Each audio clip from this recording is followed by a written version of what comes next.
dengan fisik kayak gini pasti dibully orang. Ketika dikatain ada sakit hatinya. Makanya daripada orang ngatain aku, mending aku ngatain diri sendiri. Raffi Ahmad ada di YouTube, aku ada di YouTube, sama view-nya. Jadi lu orang yang bisa menemukan humor di tengah badai. Dari sini kita tahu saya matematika sama bahasa Inggris hancur. Di 5 menit pertama. 5 menit pertama. Udah ada 2 kekurangan. 3 sama gigi.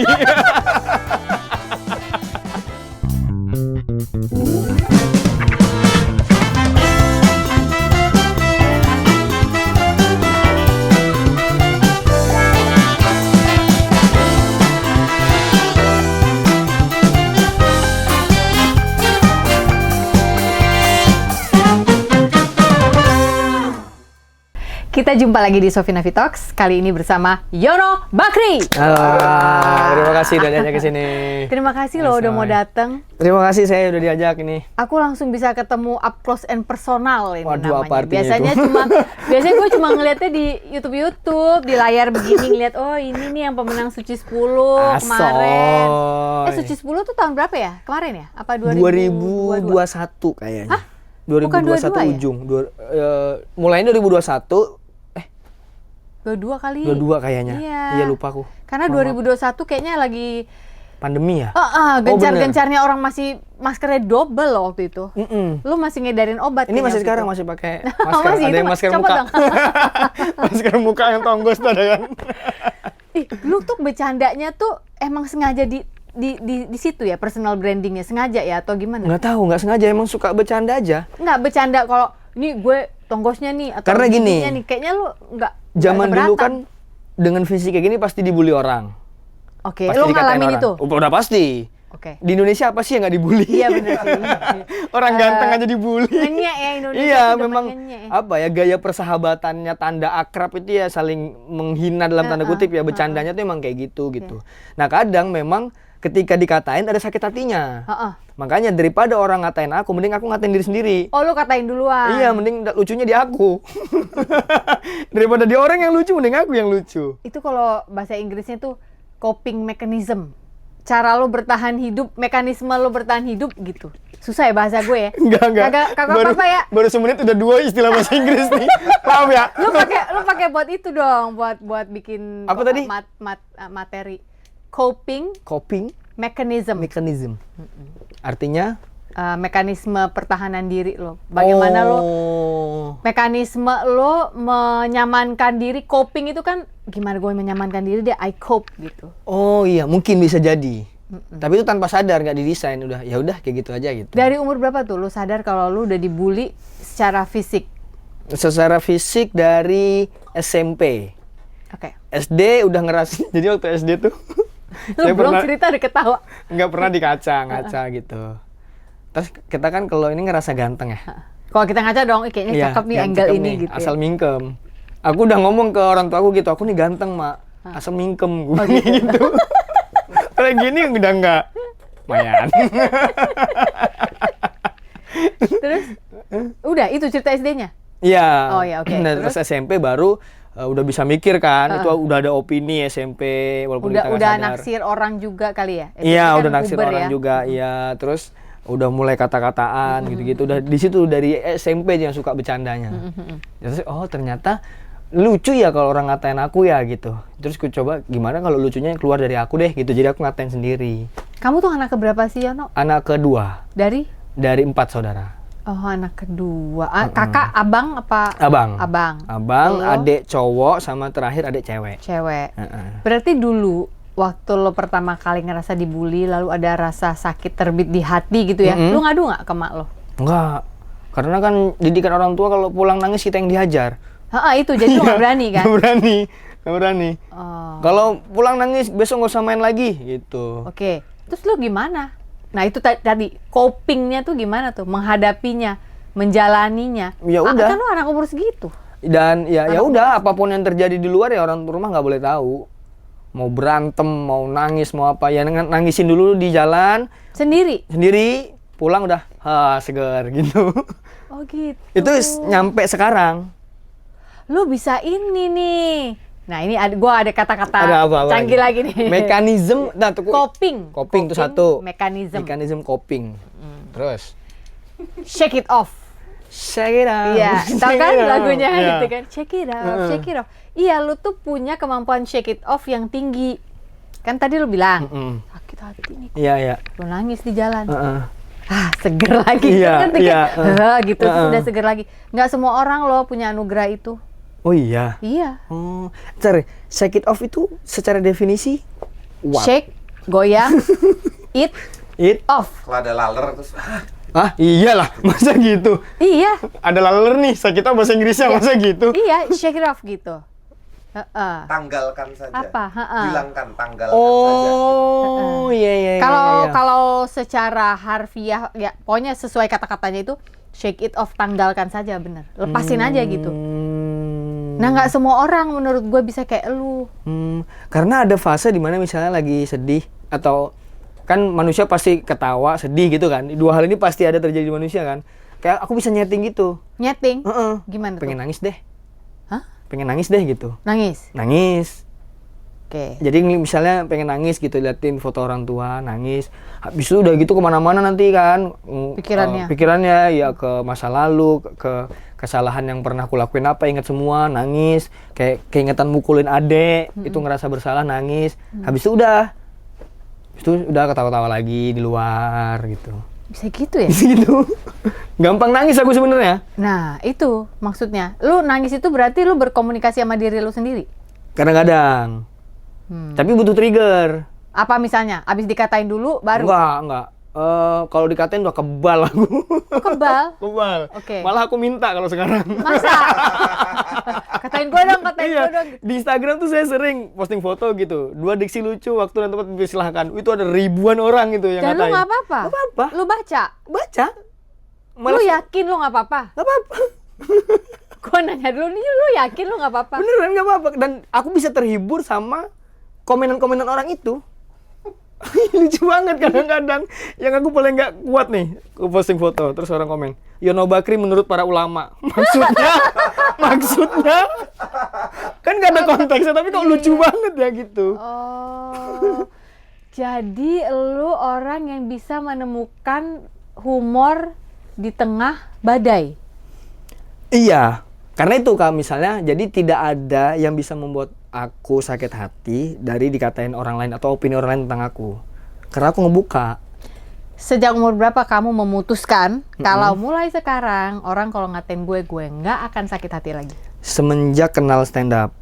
Umur berapa berarti Itu waktu di itu? umur 2004, tahun 2014. Berarti berapa ya? Kalau aku lahir 92. 92 ke 2002, kita hitungnya per 10 tahun, gampang. 92 ke 2002 10 tahun. Berarti 2002 ke 2004 baru 12 tahun. 25. Oh. Iya kan? Iya, 20. Jadi ini mau 92 ke umur berapa nih? Ke tahun berapa? 2014. Oh, 2014. 92 ke 2002 itu 10 tahun. 2002 ke 2012 10 tahun lagi 20 kan? 2014 berarti 22 tahun. 22 tahun. Dari sini kita tahu saya matematika sama bahasa Inggris hancur. Di 5 menit pertama 5 menit pertama. Iya, udah ada 2 kekurangan. 3 sama gigi. Oke, lu baru tahu bahwa gua nggak mau lagi sakit hati. Nah, berarti di umur 22 itu saat kuliah berarti ya. Dimana aku nyari eksistensi diri, terus kayak mulai berpikir sebenarnya tujuanku hidup di dunia ini apa. Udah mulai berpikir di situ. Terus kenal stand up. Jadi kan awalnya aku semua bulian orang ke aku itu kutulis di blog. Oh, kamu nulis? Nulis. Nah, ini yang bikin waras. Orang tuh jarang ada yang bisa menumpahkan dalam bentuk narasi soalnya. Betul, itu nggak tahu ya aku ya. Jadi waktu di sekolah diajarin blog, oh di sini ada media di mana aku bisa cerita pengalamanku tanpa orang lihat. Emang blog kamu nggak dibuka? Tapi kan nggak ada siapa yang mau lihat blogku. Mungkin aja ada yang lihat nggak? Kalau nggak aku promosiin kan nggak ada yang tahu. Oh, kamu nggak promosin, jadi? Iya. Zaman itu sosmed juga aku nggak main kayaknya. Oh, nggak main, oke. Zaman Facebook, sedangkan HP ku nggak kuat gitu. Iya. Jadi kamu ngetik umur? Umur berapa tuh? Umur dari... Start ngetik blog? Itu berarti lulus sekolah sekitar ya mungkin 20-an kali. Oke, Sekitar 20-an itu. mulailah. Jadi disitulah kamu ngetik kalau lagi sakit hati, lagi marah. Yang tadinya kamu tidak bisa lakukan itu. Kalau di waktu tadi kan kamu cerita waktu dibully, nangis dulu sebelum pulang sekolah, shake it off, baru pulang ke rumah udah seger. Betul. Ketika besar, menemukan cara nangis itu ternyata bisa juga dengan menulis. Betul. Tapi waktu menulis bukan nangis outputnya, ketawa. Oh. Aku udah kayak menertawakan, kasihan banget ya aku gitu. Oh. Jadi aku anggap hidupku tuh sebuah karakter di cerita. I see. Jadi aku menertawakan si karakter itu. Jadi aku terhibur atas karakter itu. Oh, karakter Yono. Emang nama asli Yono nggak sih? Yono, Suyono nama asli saya. Suyono. Bakrinya nggak ada kan? Nggak ada. Bakri itu waktu zaman BBM saya kasih karena saya mendoakan diri saya sendiri. Supaya sukses Supaya kayak sukses kayak Abu Rizal Bakri. Abu Rizal Bakri. Karena bahwasannya waktu itu ngerasa orang paling kaya di Indonesia Abu Rizal Bakri, cuman itu taunya. Oke, jadi itu deh. Kalau zaman sekarang mungkin saya Yono Mas. Oh, gue pikir karena lo mau buka toko roti, Yono Bakri, Enggak. bakery. Tapi aku ada ide jualan roti lucu kali ya. Lucu dong. Yono Bakery gitu. Iya, bikin ya. Terus roti buaya. Ya. Bener bikin deh. Ya nanti deh coba Pasti kalau ada. duitnya. Nggak usah lo yang bikin. Nih siapa nih yang tukang bikin roti nih kalau mau collab nih bener. sama Yono. Ayo. Lu tinggal naruh namanya aja Yono Bakri. Iya, murah sama saya. Kenapa ya malu murah? Kan dia yang bikin, dia ngitung dong HPP-nya. Oh, sorry. Oke, Matematika. jadi 22 tahun. Oke, mulai lalu ngetik. Ya, 20 ngetik jadi menertawakan. bentuknya ceritakah atau sudah berbentuk materi stand up? Cerita. Cuman di situ ada ternyata sisipan-sisipan teknik yang aku nggak tahu. Oh. Kayak udah ada rule of three, Ah. udah ada self deprecating gitu-gitu. Cuman itu nggak sadar oh itu teori ya gitu. Jadi kayak ada judul-judul siapa tahan melawan mules gitu-gitu. Terus cerita band juga ada, monyet bingung. Jadi waktu ikut festival band, kata panitianya alat disediain sama panitia gitu Mas Pongki. Pas sampai sana nggak ada. Jadi kami naik ke panggung nggak ada bawa apa-apa. Jadi udah gini-gini aja. Kasihan, jadi monyet bingung. Kayak monyet bingung gitu. Malu. Nah yang halal kasihan gitu kutulis aku ketawa gitu. Oh. Terus bahan itu kalau di tongkrongan misalnya ngumpul nyeritain soal band itu semuanya ketawa. Jadi itu yang kutulis kalau misalnya ada kejadian di hidupku apa aku tulis. Termasuk waktu itu aku kenalan sama cewek kan. Sebelum ada BBM nih, aku kenalan sama cewek namanya siapa? Berdua temanku kan. Ini Rian, aku Suyono gitu. Terus cewek itu nanya, sorry nama kamu tadi siapa gitu. Aku udah pede anjir nanya 2 kali nih. Dia terus nih kayak aku nih gitu. Dapat nih kayaknya. nih. Dapat nih Suyono gitu. Oh iya namanya sama kayak bapakku gitu. Itu udah materi ya. Itu Iya. udah stand up tuh. Itu kejadian nyata yang kutulis jadi blog dan ketika ada temanku ngasih tahu itu ada open mic di situ. Oh iya. Udah naik pakai materi blog itu dan langsung lucu. Kok lo percaya diri untuk naik open mic? Emang sebelumnya orang tadi aja manggung yang monyet bingung kan? Lo bingung? Kayaknya memang banci tampil deh kayaknya. Oh emang ada bakat banci tampilnya? Iya dari SD tuh aku udah didaftarin mama aku jadi nyanyi dangdut. Oh dan lo bisa nyanyi cengkok dangdut? Nggak bisa, mama aku aja maksa. Oh gitu. Oke, jadi bakat banci tampilnya ada. Lo nggak malu tampil depan orang? Geter awalnya. Geter awalnya? Iya jadi kan waktu itu didaftarin mama aku nyanyi dangdut. Terus lagunya itu Pangeran Dangdut. Oke. Akulah Pangeran Dangdut gitu. Terus nggak punya goyangan. Kalau dangdut kan katanya harus goyangan, tapi di atas panggung tuh kakiku geter gini. Terus kata orang, wah nih goyangan listrik gitu. Karena gugup, geter, jadi orang bilang ini dinilai juri, ini namanya goyang listrik gitu. Tapi lagunya bisa nggak sampai selesai? Sampai selesai. Oh bisa. Bertanggung jawab. Bertanggung jawab. Perkara fals atau off pitch gitu urusan orang. Iya, Bukan tugas kita urusan kan lu. menyanyikan. Menyanyikan, benar. Menurut penafsiranmu, Iya. ya, penafsiran pita suaramu. Iya, kan aku disuruh mamaku, suruh Iya. nyanyi. Patuh Bukan aku dong. yang mau. Ya udah patuh. Iya, oke. Ini aja dia cerita gini aja dia kegelian sendiri nih, dia ketawa. Iya. Jadi hari-hari di dalam pikiranmu itu kayak ada film ya, Yono ya? Betul. Termasuk kayak apalagi perjalanan hidup sekarang ya, ketemu Mas Pongki, itu tuh kayak wah. Ini Suyono ini ketemu Mas Pongki gitu, bisa teleponan lama Mas Pongki itu selalu ku ceritain ke orang. Oh.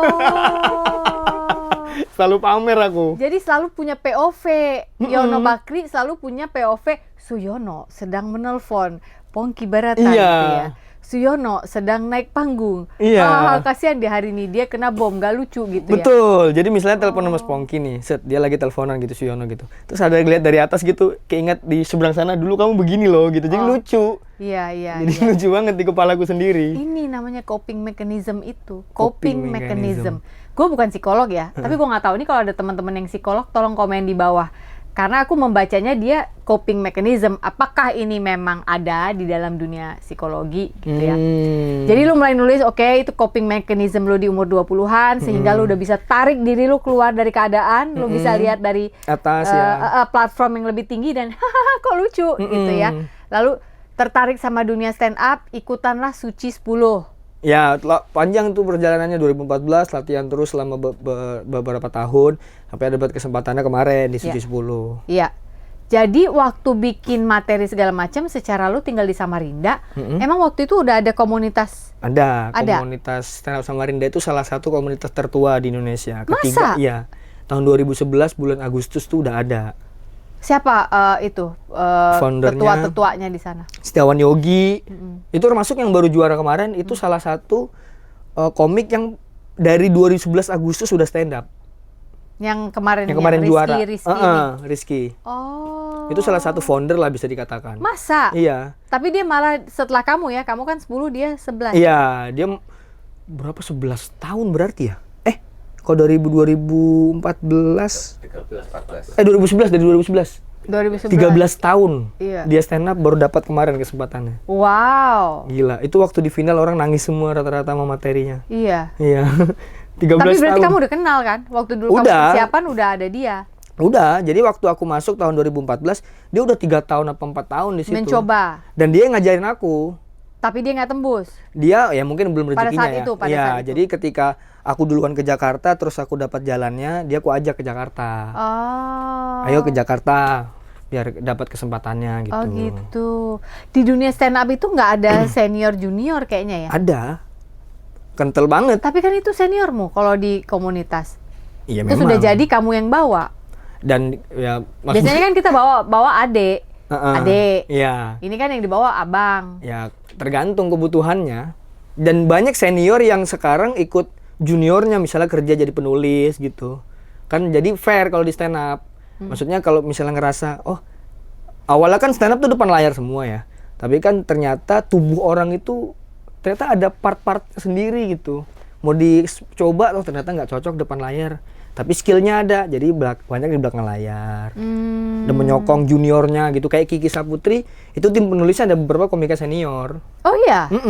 Oh gitu ya Iya. caranya. Tuh kita jadi baru tahu kan. Jadi mereka nggak serta-merta selalu kerja sendiri ternyata gitu ya. Timnya ada lagi di timnya. belakang.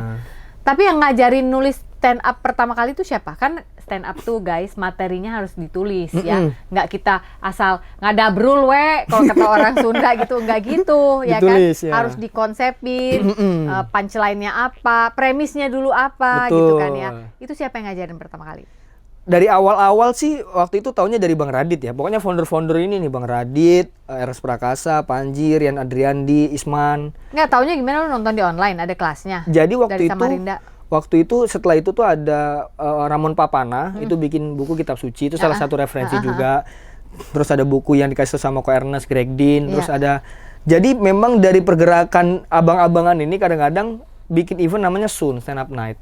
Itu di mana abang-abangan di Jakarta, komika nasional ini mau dibayar murah untuk datang ke suatu daerah, dia perform, setelah itu dia sharing biasanya.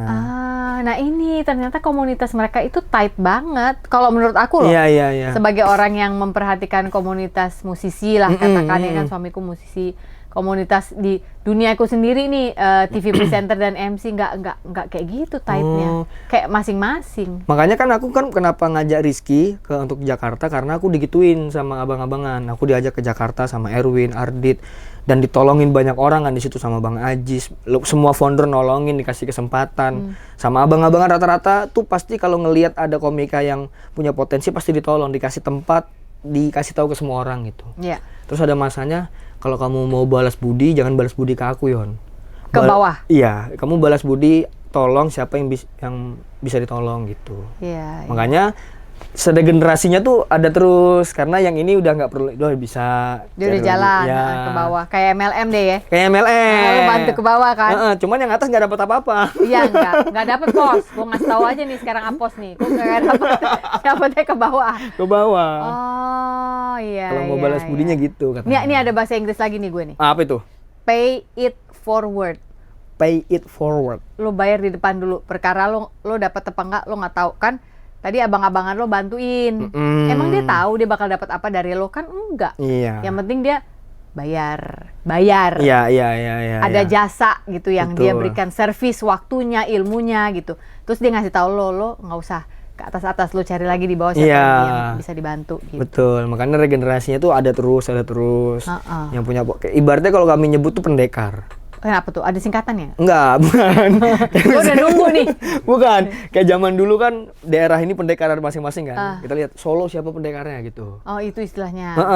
Yang topnya siapa gitu. Nanti ada kesempatan ke Jakarta. Cari deh tuh orang itu gitu ya. Soko gurunya di sana siapa ya, gitu ya? siapa? Ditanya tetuannya, siapa pendekarnya sekarang? Gitu-gitu. Berarti lo orang kedua dalam hidup gue nih Yono, yang walaupun kita baru berteman, berkenalan 10 menit, 15 menit yang lalu, orang Samarinda kedua ngetop di dunia gue, di universe gue. Nggak usah malu-malu dong. Ngetop. Mas Wonggi ngetop, Mas Wonggi. Kan tadinya gue kenal Hicaji Kustik doang Samarinda. Ini lo nomor 2. Nggak masuk akal itu Hicaji Kustik tuh. Dulu zaman dulu bangga. Ada studio di Samarinda Mas ya? Itu punyanya Mas Hicaji Kustik. Wih, bangga jadi Samarinda, punya artis. Iya. Sekarang orang Samarinda bangga punya Yono Bakri. Belum tentu. Bener. Kok lo nggak percaya sih? Lo tuh sebenarnya nggak percaya diri ya? Apa percaya diri? Karena kelihatannya kayak percaya diri, tapi abis itu nggak jadi percaya diri, abis itu percaya diri lagi. Nah itu tuh nggak tahu sejatinya. Nggak tau.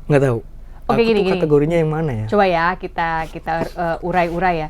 Kalau lo harus masuk ke komunitas baru, nggak harus stand up, komunitas baru aja, pertemanan baru, tempat kuliah baru, kantor baru, katakanlah zaman dulu lo masih jadi marketing farmasi ya dulu. Iya. Lo gimana tuh membawa dirinya? Stres nggak semalam sebelumnya? Kenalan lagi nih, apalagi? Kalau kenalan enggak, Dibully lagi. dibully enggak. Kalau soal kerjaan stres karena aku nggak berkontribusi buat pekerjaannya, baru stres. Kan kalau baru kan kita masih ngeraba kan. Kayak belum tahu cara kerjanya gimana, itu stres. Tapi untuk sosialisasi aku nggak pernah kebingungan.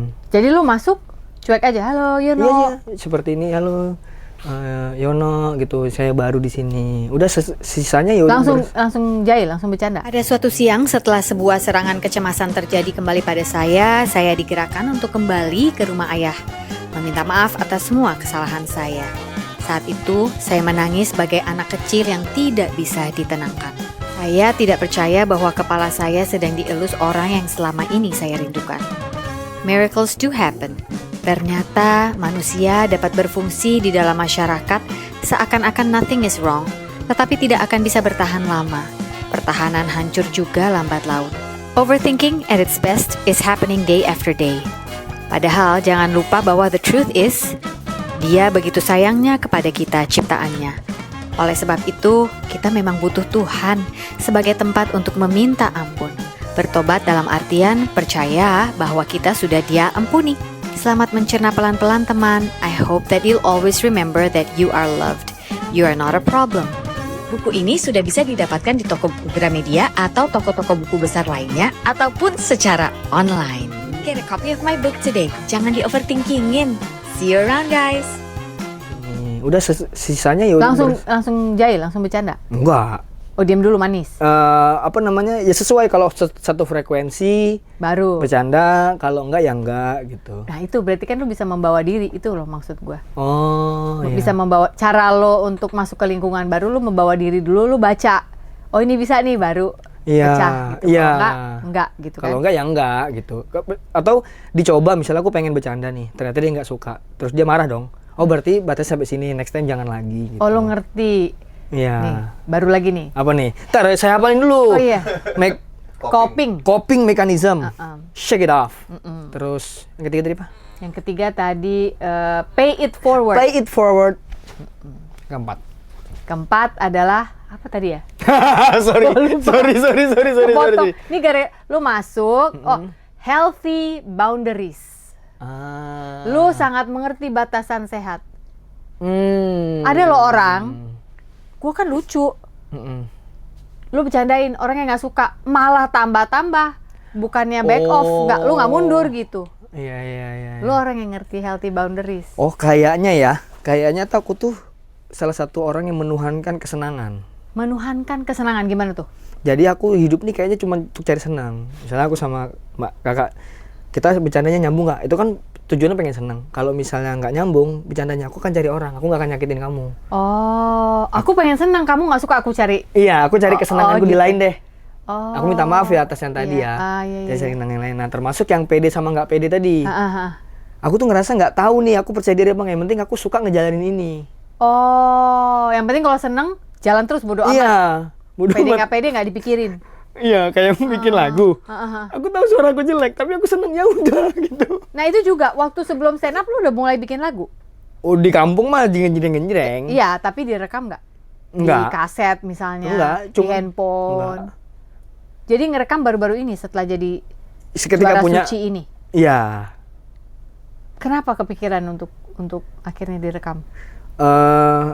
Nggak tahu ya, kayak pengen aja punya karya yang aku tuh dulu ada aku di YouTube itu udah happy banget.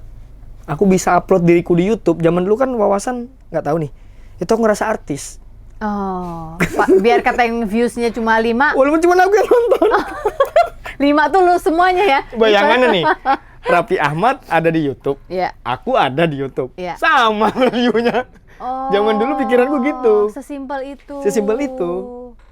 Jadi seneng. Nah, ternyata kan beda. Terus sekarang, wah, aku kan dengerin idola-idolaku di platform digital gitu. Nah, aku pengen dengerin laguku sendiri di platform digital. Aku seolah kayak musisi. Oh. Jadi ngerasa kayak anjay, film musisi. lagi nih. Iya. Oh gitu. Di keluargamu siapa yang seniman sih? Bapak ibu? Bapak ibu. Bapak dua-duanya? Bapak itu dulunya kan pekerjaannya kan memang serabutan, tukang bangunan apa segala macam. Cuman ada masanya waktu komunitas Jawa di Samarinda masih oke, bapakku jadi pemain gamelan di ketoprak. Oh, emang musisi pemain gamelan. Iya, jadi aku kalau kecil diajak gitu, bapakku begadang, tung gitu. Oke, kalau mama? Mama memang sampai sekarang dia nyanyi di Smule. Sinden. Enggak. Oh, di Smule? Iya. Di Smule itu aplikasi. Serius? Apa nama akunnya? Aduh, lupa. Nggak boleh ya? Nggak Boleh apa-apa, nonton? lupa aku. Lagu-lagu siapa tuh biasanya? Lagu-lagu Betarian Sonata Wah, gitu-gitu. pulangkan saja, gitu ya? Gitu. Ya Allah. Mamaku setiap 17 Agustus pasti daftar nyanyi dia. Astaga. Nah, sekarang udah tua kan, udah malu ditonton sama anak-anaknya, Smule dia. Assalamualaikum. Gitu setiap hari. Setiap hari. Lucu banget. Tapi bisa nyanyi mama? Bisa. Oh bisa. Bukan bagus ya, bisa dulu ya. Ya bisa. Yang penting bisa. Bisa nyanyi. dia. Oh gitu, lucu banget Iya. ya. Semula itu masih banyak yang main gak sih? Untuk ibu-ibu kayaknya banyak deh. Masa ya? Aku mau cari lagi ya besok Semula buat hiburan gue. Kayaknya lucu juga. Setelah lu lulus si Suci 10 ya, berarti kan lu mau nggak mau harus masuk Jakarta dong, stay di Jakarta. Sebelum Suci udah stay. Yang waktu ikut si Abang Erwin Iya. pas segala macam itu, Ardit untuk jadi itu asisten, tadi. iya. Jadi asisten? Mm-mm. Asisten ngapain? Asisten komik, jadi kayak nemenin dia kerja, jadi asistennya waktu dia kerja, terus bikinin konten, bantu brainstorming buat ide gitu, Iya, ngeditin. Oh gitu. Selama berapa tahun tuh? 3 bulan. 3 bulan. Tapi Tapi kan setelah lo jadi kan pikirannya berarti kan mau nggak mau lo harus base-nya di Jakarta kan? iya, karena pas 3 bulan kerja ternyata ada kesempatan kerjaan lain yang untuk karir sendiri, akhirnya aku ambil untuk karir sendiri. Sementara lo kuliah manajemen, Manajemen sumber daya manusia, SDM. SDM. Berarti lo sangat ngerti SDM dong? Enggak juga. Kan nggak semua orang kuliah pinter. Ya kan nggak masalah pinter, tapi kan ngerti dong bagaimana membaca sumber daya manusia itu seperti apa. Minimal kan lo bisa baca orang. Nah, ini sejujurnya ya, tidak ada yang ku dapat di perkuliahan kecuali cara berpikir. Pelajarannya semuanya aku nggak dapat. Oke. Bahkan untuk skripsi aja aku pakai teori stand up. Hah? Kan kalau skripsi itu kan ada bab 1 tuh latar belakang, rumusan masalah, terus apa segala macam kan. Itu semua ada di stand up. Keresahannya apa, premisnya apa, terus digali pakai 5W1H gitu. Jadi ilmu kuliah aku cuma dapat relasi dan cara berpikir. Pelajarannya nggak nempel di kepalaku. Nah, untuk SDM-nya itu ku ambil dari aku ketika aku ngejalanin. Oh, ternyata untuk jadi karyawan yang senang itu gimana, itu yang aku pakai buat karyawanku sekarang. Jadi aku kuliah sih aku ngerasa nggak dapet ilmunya ya. Akunya yang tolol, ilmunya bener, cara aku belajar yang salah mungkin. Masa ya? Kalau nggak kan kamu nggak mungkin kerja di perusahaan farmasi kan waktu itu marketing. Berapa lama itu? Itu pertama gudang. Oke, Pertama, orang gudang. Orang gudang sekitar 5 tahunan mungkin. Berarti lu apa? Sortir barang? Penyimpanan pokoknya ada sales order, aku yang siapin bla bla bla, stock of name apa segala stock macam. of name. Ada pengantaran nanti aku serahkan ke driver gitu. Ya itu. Awalnya itu. Berapa lama tuh? 5 tahunan kurang lebih. Hah, lu betah juga ya di situ? Ya kerja. Enggak, ada orang lain nggak di situ? Tempat lu mencari kesenangan tadi yang lu bilang. Banyak. Jadi bisa lu ajak bercanda. Iya, apa di situ orang gudangnya aja mungkin ada 30. Oke. Jadi- jadi nggak kesepian ya? Enggak. Gue pikir orangnya dikit, gudang gede banget, orang dikit mau ngajak ngomong siapa? Enggak, Obat-obatan banyak. semua. Per gitu kan? divisi ada masing-masing. Nah, terus untuk jadi salesman itu pas S1 terus ngajuin, masuk jadi salesman gitu. Nah. Ijazahnya yang kepake. Ijazahnya kepake. Pas jadi salesman, berarti kan lu ngobrolnya sama tenaga kesehatan ya? Iya. Jadi lu datengin dokter praktek. Datengin apoteker rata-rata. Oh, apoteker. Apoteker. Nah, terus itu gimana tuh lu ngajak ngobrolnya? Nah, itu tergantung sama kenalan, siapa tujuannya siapa. Kalau orangnya bisa dibawa bercanda satu frekuensi ya bercanda, kalau enggak ya udah formal. Oh, halo Mbak. Halo Mbak, ini saya ada keperluan, ini saya kan distribusi obat kan. Gini minta surat ininya bla bla bla. Udah, kalau misalnya orangnya dicoba, bisa nih bisa lebih, ya udah kita teman gitu. Tapi biasanya kalau bisa diajak bercanda, obat lu masuk lebih banyak gak?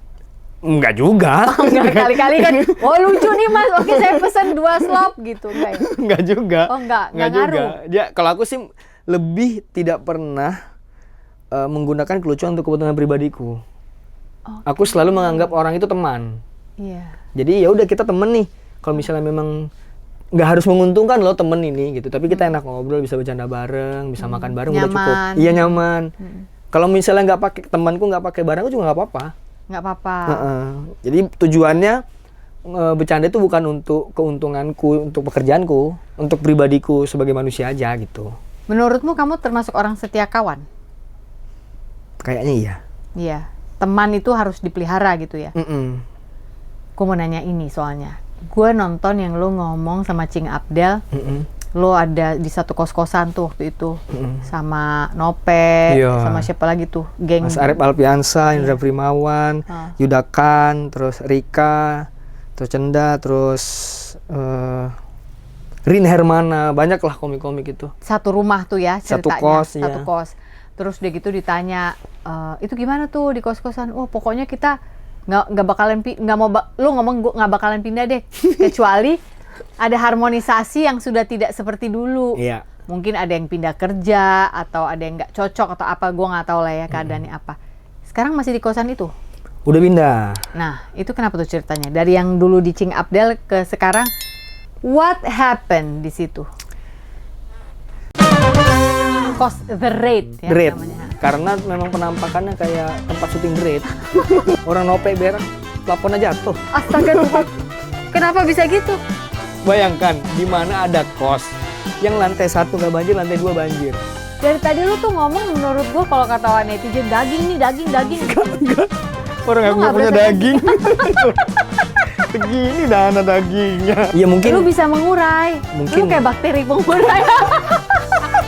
Jadi yonobakteri.